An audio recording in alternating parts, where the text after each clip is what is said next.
Welcome back my friends. कैसे हैं आप सब लोग? आई होप कि आप लोग अच्छे होंगे। फ्रेंड्स, मुझे पता है कि मेरी वीडियो थोड़ी लेट हो गई है, पर उसके लिए पहले से ही I am so sorry friends. But आप लोगों को मैंने बताया था कि मेरे घर के बाहर थोड़ा कंस्ट्रक्शन वर्क चल रहा है, जिस कारण से बैकग्राउंड में बहुत ज़्यादा नॉइस आता था। इसी वजह से मैंने वीडियो थोड़ी लेट डाली फ्रेंड्स। और अब हम लोग ज़्यादा समय बर्बाद ना करते हुए चलते हैं अपनी स्टोरी की तरफ। तो हमारी स्टोरी में हमने देखा था लास्ट टाइम कि एल्डर हेल के हाथों में कांटा चुभ गया था और वो अपनी नौटंकी कर रहे थे कि अगर मेरी डेथ यहीं पे हो जाएगी तो मैं क्या करूँगा। और योडल मदद के लिए चली गई थी। अब चलते हैं आगे। तो फ्रेंड्स, स्टोरी के स्टार्टिंग में हम देखते हैं जहाँ पे एल्डर हेल बोल रहे थे, क्या मैं इस तरीके से मेरी डेथ होगी, क्या मैं हेवन इसी तरीके से चला जाऊंगा क्योंकि मुझे कांटा चुभ गया। और वो अपनी नौटंकी इसी तरह कैरी ऑन किए जा रहे थे और रोए जा रहे थे। और बोलते हैं कि तुम क्या करने के लिए जा रही हो।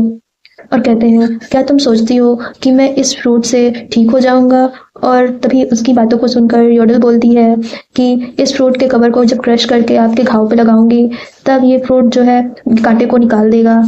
तब उसकी बात को सुनकर एल्डर हेल भी कहते हैं, क्या तुम्हें क्या कह रही हो? तुम्हें लगता है मैं तुम्हारी बातों पे बिलीव करूंगा? तब उनकी बात को सुनकर योडल भी पूरे कॉन्फिडेंस के साथ बोलती है, क्यों, आपको मैं रिलायबल नहीं दिख रही क्या? आपको मुझ पर भरोसा नहीं है? तब उसकी बात को सुनकर एल्डर हेल भी बोलते हैं, अगर तुम ऐसा सोचती हो कि तुम मुझे उल्लू बना लोगी तो तुम रुको जरा। लेकिन एल्डर उनकी एक भी नहीं सुनती और उनके हाथों पे उस फ्रूट के पल्प को लगा देती है। तभी कुछ देर बाद एल्डर हेल की आवाज आती है, रियली? और वो बहुत खुशी से बोल रहे थे, क्या ये कांटा सच में बाहर आ गया, वो भी इतनी आसानी से? और फिर खांसते हुए बोलते हैं, तुम बहुत ज्यादा स्मार्ट हो, तुमने मेरी जान बचाई है। और उधर योडल बहुत ज्यादा खुश हो रही थी, ये आई एम सो लकी। और फिर एल्डर हेल अपनी खुशी से उसको एक कैंडी दे देते हैं और उसको देखकर योडल बहुत ज्यादा खुश हो जाती है और देखती है उन्होंने तो एक कैंडी दिया है और कहती है ये। तब उसकी बात को सुनकर एल्डर हेल भी कहते हैं, क्या तुम इसे खाओगी या नहीं? तब उनकी बात को सुनकर योडल भी थोड़ा डरते हुए कहती है, क्या? हाँ हाँ, मैं खाऊंगी। बस उसके इतना कहने की देरी थी कि एल्डर हेल वहां से 9 तो 11 हो जाते हैं और जाते हुए बोलते हैं कि बस तुम मुझे हेल ही बुलाओ और अपना बेस्ट देना, भले ही तुम अभी यंग हो। और उनको ऐसे जाते हुए देखकर योडल भी शॉक और बोलती है, कितने ज्यादा फास्ट हैं ये। और फिर उस कैंडी को देखते हुए बोलती है, क्या ये मेरा प्रेजेंट है? और इस बात को हुए बहुत टाइम बीत जाता है और इन सब के बीच में बहुत सी कंट्रोवर्सीज चल रही होती हैं। इन सब के बाद भी योडल उन एनिमल्स को लगातार वो फ्रूट्स खिलाई जा रही थी, वो भी हर टाइम। और फिर कहती है कि हर दूसरे चौथे दिन वो मेरे सामने आ जाते हैं और मुझसे कुछ क्वेश्चंस पूछते हैं, क्या तुम इस फ्लावर में क्या इंग्रेडिएंट्स हैं और इसकी रूट्स में क्या इंग्रेडिएंट्स हैं मुझे बता सकती हो? और तब उनके क्वेश्चन को सुनकर योडल भी आंसर देते हुए कहती है, ये लोगों के लिए बहुत ज्यादा टॉक्सिक है। अगर लोग इसे चबाते हैं या छूते हैं या फिर खा जाते हैं तो उन्हें जल्द से जल्द डिटॉक्सिफाई करना होगा।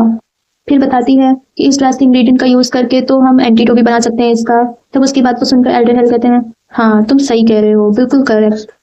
और आगे बताते हुए कहती है, और यदि मैं उन्हें सही आंसर देती हूँ वो मुझे कुछ कैंडीज देते हैं इसके बदले में। फिर कुछ टाइम बाद हमें साउथ की एक बिल्डिंग को दिखाया जाता है जहाँ पे बहुत सारे प्रीस्ट होते हैं और वो आपस में कुछ बातें कर रहे होते हैं और वर्क कर रहे होते हैं। तब हमें एक प्रीस्ट दिखाया जाता है जो एल्डर हेल के पास आके बोलता है कि सर क्या हो गया, ऐसा लग रहा है जैसे कुछ हुआ हो। तब एल्डर हेल थोड़ा गहरी सांस लेते हुए कहते हैं, कुछ भी नहीं हुआ। और फिर उस प्रीस्ट की तरफ घूरते हैं और कुछ सोचने लगते हैं और सोचते हुए अपने मन में ही कहते हैं कि मेरे जितने भी असिस्टेंट प्रीस्ट हैं कोई भी योडल जितना फास्ट और मैच्योर नहीं है। लेकिन ये कैसे हो सकता है? अब शायद इस एग्जामिनेशन के वक्त ही कुछ बड़ा चेंज देखने को मिले। वहीं दूसरी ओर योडल भी चाय पीते हुए बोल रही थी, टाइम बहुत ज्यादा तेजी से गुजर रहा है और एग्जाम पास आता जा रहा है, मुझे बहुत ज्यादा स्ट्रेस हो रहा है। और एग्जाम से याद आया, मैंने थियो को इन दिनों बिल्कुल भी नहीं देखा। थियो को पनिश कर दिया गया था जो भी उसने डिवाइन लिस्ट के रूम में किया।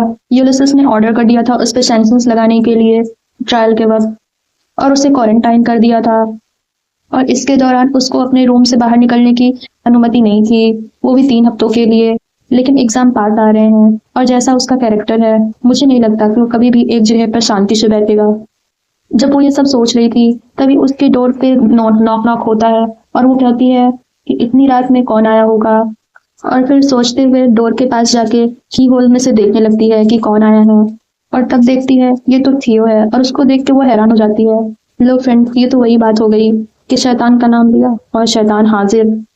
तब थियो कहता है, योडल मैं तुमसे यहाँ माफी मांगने के लिए आया हूँ और तुम्हारे लिए मैं गिफ्ट भी लेकर आया हूँ। मैं सिंसियरली होप करता हूँ कि तुम ये ले लोगे।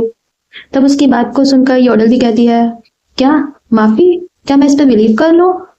और योडल भी लाइक, क्या मैं तुझे इडियट दिखती हूँ तो तेरे जैसे पर्सन पे बिलीव कर लूंगी जो मुझे और मेरे फ्लो को मारने की कोशिश कर रहा था?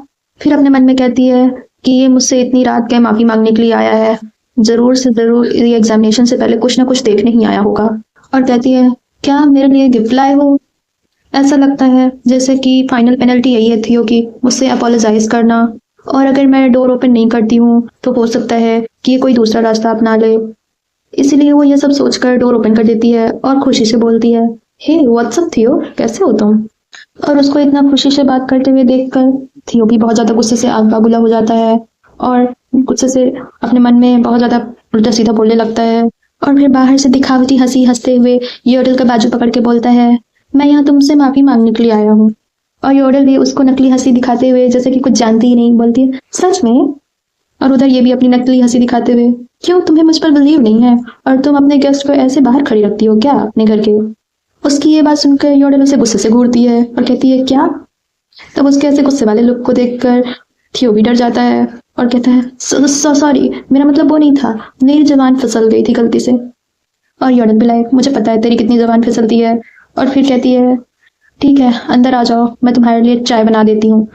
और फिर हमें दिखाया जाता है कि थियो कौन सा गिफ्ट बॉक्स लेके आया था। वो एक नॉर्मल सा ही गिफ्ट बॉक्स था जिसमें वही नॉर्मल सी वेजिटेबल्स, स्पाइसेस और कुछ टी लीव्स थी। फिर थियो को चाय पे बैठे हुए देखकर योडल अपने मन में कहती है, जस्ट इन केस अगर मैंने थियो को अपने साथ चाय पे इनवाइट किया होता तो क्या ये सही होता? लेकिन लेकिन हमेशा की तरह ये अजीब और टॉक्सिक नहीं लग रहा है। तो क्या ये सच में यहाँ पे चाय पीने और एप्पल्स खाने के लिए आया है? इवन टी लीव्स में भी कुछ ज्यादा अननॉर्मल नहीं दिख रहा। फिर वो उस मैप को देखते हुए कहती है, क्या थियो यहाँ पे इसके लिए आया था? इसका मतलब वो मुझसे यहाँ पे माफी मांगने के लिए नहीं आया था। और अगर थियो इस मकसद से यहाँ पर आया था तो फिर मेरे पास भी कोई दूसरा रास्ता नहीं है। और उसके इतना कहने के बाद हमें नेक्स्ट मॉर्निंग का सीन दिखाया जाता है जहाँ पे योडल बहुत ज़्यादा परेशान हो रही थी। और एल्डर हेल के अकॉर्डिंग ये जो एग्ज़ाम है बहुत बड़ी मात्रा में होने वाला है जहाँ पे बहुत सारे लोग पार्टिसिपेट करने के लिए आएंगे। क्या मैं इसे अच्छे से कर पाऊंगी? और वहीं हमें दूसरी तरफ थियो को दिखाया जाता है जहाँ पे वो रिटर्न एग्जाम देते वक्त कह रहा था, ऑफ कोर्स मैं तो योडल से बहुत अच्छा करूंगा और रिजल्ट तो नेचुरल है, वो मेरे ही पक्ष में होगा।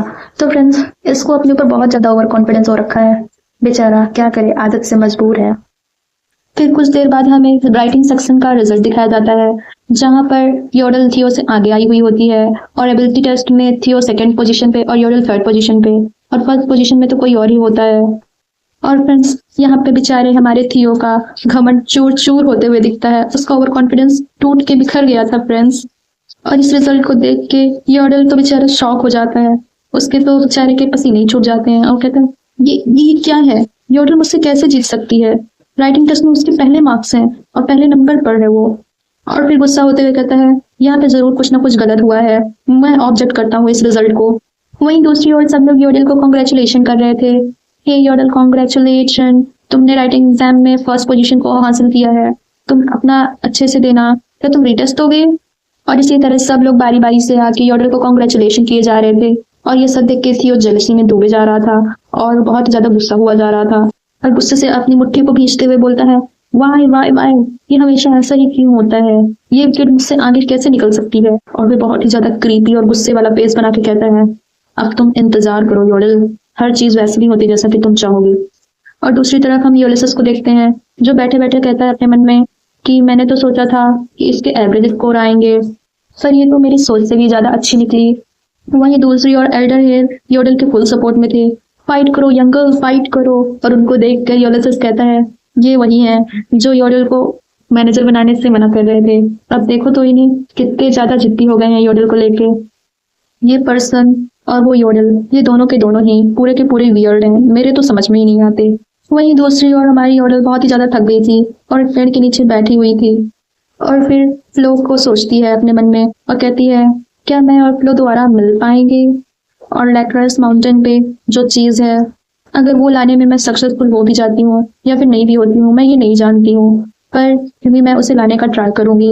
लेकिन दूसरे ही पल बहुत ज्यादा उदास होते हुए कहती है, लेकिन मेरे सक्सेसफुल होने या ना होने से क्या ही फर्क पड़ता है, मैं फिर भी ट्रबल में आ जाऊंगी। अगर मैं सक्सेसफुल हो गई तो मैं डिवाइन बेस्ट के मैनेजर बन जाऊंगी और फिर मैं इंपीरियल पैलेस में मूव कर जाऊंगी जहाँ पे मुझे यूलिसस के साथ रहना पड़ेगा। और मैंने आपसे कहा है कि मैं उन्हें 1 साल के अंदर अंदर ट्रस्ट करवा दूंगी अपने ऊपर और अपने जोड़े को तोड़ने के लिए कोई दूसरा रास्ता भी ढूंढ लूंगी। और ये सब तो कुछ भी नहीं, ये सब तो बस एक शुरुआत है। अब वो ये सब बोल ही रही थी कि तभी उसके पीछे से एक आवाज आती है, तुम बहुत ही ज्यादा स्टूपिड हो। और वो ये आवाज सुनकर डर जाती है और डरते हुए पीछे मुड़कर देखती है तो देखती है पीछे यूलियस खड़ा है और उसे देखकर कहती है योर हॉलीनेस आप। तब उसकी बात को सुनकर यूलियस उसे कहता है हाँ मैं, और तुम्हें कॉन्शियस रहना चाहिए, तुम्हारे फाइनल एग्जाम्स स्टार्ट होने वाले हैं और तुम ये क्या फालतू की चीजें सोचने में लगी हो। तब यूलियस की बात को सुनकर योडल भी कहती है हाँ ये सही कह रहा है, मुझे ऐसी फालतू की थॉट्स को अपने दिमाग में नहीं लाना चाहिए, अभी मुझे जो जरूरी है वही सोचना चाहिए और मुझे पूरा भरोसा है कि मैं अपने फाइनल गोल को जरूर अचीव कर लूंगी, जो कि मेरा फाइनल गोल है फ्लो। फिर वो मैप को खोलकर बैठ जाती है और उसमें देखने लगती है और कहती है कि मेरा फाइनल चैलेंज है इस लैक्रास माउंटेन में छुपे हुए खजाने को ढूंढना। सब लोग सोच रहे होंगे कि ट्रेजर क्या है, पर मैं सोचती हूँ कि वो ट्रेजर जो वैल्यूएबल थिंग है वो तो सैफ्रॉन है, और जितनी ज्यादा वैल्यूएबल थिंग को हम लेकर आएंगे अपने साथ हमें उतना ज्यादा स्कोर मिलेगा। जो लैक्रास माउंटेन का मॉन्स्टर है वो एक गेट कीपर की तरह है और एक मोस्ट इम्पॉर्टेंट थिंग है कि क्या मैं उसे अवॉइड कर पाऊंगी। लेकिन तभी उसके मैप को देखते हुए यूलियस कहता है ऐसा लगता है कि किसी ने इस मैप में ट्रैप बिछा के रखा हुआ है हमारे लिए। इसे देखकर तो ऐसा लग रहा है कि यहाँ पे जितनी भी चीजें हैं सारी की सारी डेंजरस हैं हमारे लिए। तब उसकी बात को सुनकर योडल भी कहती है मुझे पता है ये बात कि ये मैप थोड़ा डेंजरस है, इसमें जितनी भी चीजें दी हुई हैं सब डेंजरस हैं, क्योंकि फ्रेंड्स योडल को पता होता है कि थियो ने उसके मैप को एक्सचेंज कर दिया है। पर वो इस वक्त यूलियस को कुछ नहीं बताती और कहती है कि ये तो मुझे थियो ने गिफ्ट में दिया है। और फिर कुछ देर बाद हमें थियो को और योडल को एक ही जगह से दिखाया जाता है जाते हुए, जहाँ पे योडल नौटंकी करते हुए कहती है मैं बिल्कुल ठीक हूँ, मैंने इस मैप को अपने दिल से पूरे दिल से याद कर लिया है।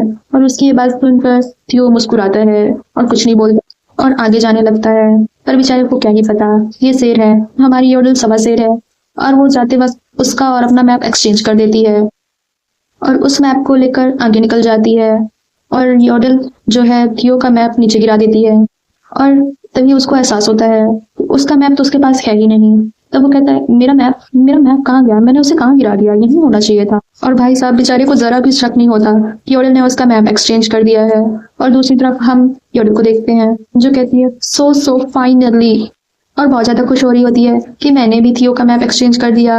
और फ्रेंड्स हमारा ये जो चैप्टर है यहीं पे एंड हो जाता है। मैंने 16 और 17 चैप्टर दोनों एक्सप्लेन कर दिया। तो फ्रेंड्स आप लोग को मेरी एक्सप्लेनेशन कैसी लगी और एपिसोड कैसा लगा कमेंट बॉक्स में जरूर बताइएगा, और एक्सप्लेनेशन अच्छी लगी हो लाइक एंड सब्सक्राइब जरूर करिएगा और कमेंट करना बिल्कुल मत भूलिएगा। तो मिलते हैं नेक्स्ट पार्ट में फ्रेंड्स, बाय बाय, शायोनारा।